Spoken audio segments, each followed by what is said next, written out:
In question number 8, a pure inductor of 318 millihenry, that means L is equal to 318 millihenry, and a pure resistance 75 ohm. So resistance R is equal to 75 ohm are connected in series to an AC source of 50 Hz frequency. AC source frequency is 50 Hz. The voltage across 75 ohm resistance is found to be 150 volt. So voltage drop across resistance R is 150 volt. The source voltage is, so voltage of this source is what? So from this information we calculate the current passing through the circuit. So we know I is equal to V by R.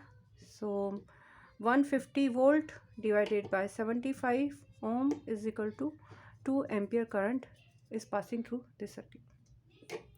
So by using current and L, we can calculate the voltage drop across L, which is VL is equal to IXL, I omega L, I 2 pi FL. So we will put all the values. I is 2 ampere, 2 into 3.14, frequency is given 50 Hz, L is equal to 318 millihenry, that means multiply by 10 to the power minus 3. So when we solve these numbers, we get approximately 200 volt potential drop across L. So potential drop across resistance is 150 volt and potential drop across L is 200 volt. And we know in the series combination V and I are in the same phase, and here V and I are in the phase of pi by 2. So if you want to calculate the potential, total potential of the circuit of the given source, then is equal to VL square plus VR square. So is equal to approximately 200 square plus 150 volt whole square. So it is 41234 plus 22520, that means 62500, which is equal to 250 volt. So D is the right option. In the ninth question, the electric potential at a point on the axis of a short electric dipole at a distance x from the midpoint of the dipole is proportional to. So this is the dipole minus q plus q. They are separated by some distance 2a, and the electric potential V at axial point. The point the point is situated x distance from the mid of the dipole. The direct formula is Kp by r square, where P is the dipole moment. P is equal to Q into 2a. So electric potential is directly proportional to, sorry, it is x they are using, so we put x 1 by x square. So D is the right option. In 10th question, let F1 be the magnitude of the force between two small spheres. So F1 is the force between two small spheres. So the formula is K, yeah, the formula is K Q1 Q2 by R square, where K is equal to 1 upon 4 pi epsilon naught, where Q1 Q2 are the charges on the two sphere. Now in the next situation, this is the F1 force, and F2 be the magnitude of the force between them in a medium of dielectric constant K. So if we introduce a dielectric medium, then Q1 Q2 divided by 4 pi k epsilon naught r square. The force will be this. So F1 by F2 is equal to, everything will cancel out. Yeah, only k factor will come upside. So B is the right answer. 11th question.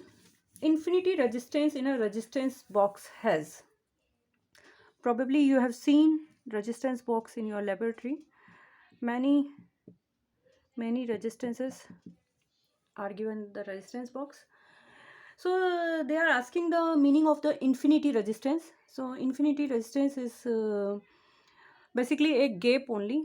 So like this situation. So this situation is known as infinity resistance. So D is the right option. In 12th question, a battery of 15 volt and a negligible internal resistance is connected across a 50 ohm resistor. The amount of energy dissipated as heat in the resistor in 1 minute. This is very easy question. This is 50 ohm resistance and the battery is of 15 volt, and they are asking the heat energy by using the Joule's law. Heat is equal to I square RT, or we can write V square by R into T. T they have given T is equal to 1 minute, or we can write 60 seconds. So V is 15 volt, 15 multiplied by 15 divided by 50 resistance and 60. So the answer is 270 joule. So B is the right answer. 13th question. This is again a direct question. Lenz's law is the consequence of the law of conservation of energy. So in 13th question, A is the right option. In 14th question, the vertical component of Earth magnetic field. So BV is equal to B sine delta, and BH is equal to B cos delta. That we know. That is the vertical component of Earth magnetic field, and this is the horizontal component of Earth magnetic field. And delta is the dip angle. So in the question they mentioned, they gave the vertical component of Earth magnetic field at a place is 1 divided by root 3 times the horizontal component. So they have given BV is equal to 1 by root 3 BH.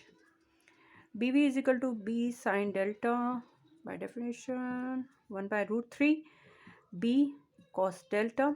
So B is cancel out. We use these equations. We divide the cos delta, sine delta by cos delta, the whole equation by cos delta. So it is 1 by root 3. We know sine by cos is equal to tan delta. So delta is equal to 30 degree. So dip angle is 30 degree. B is the right option.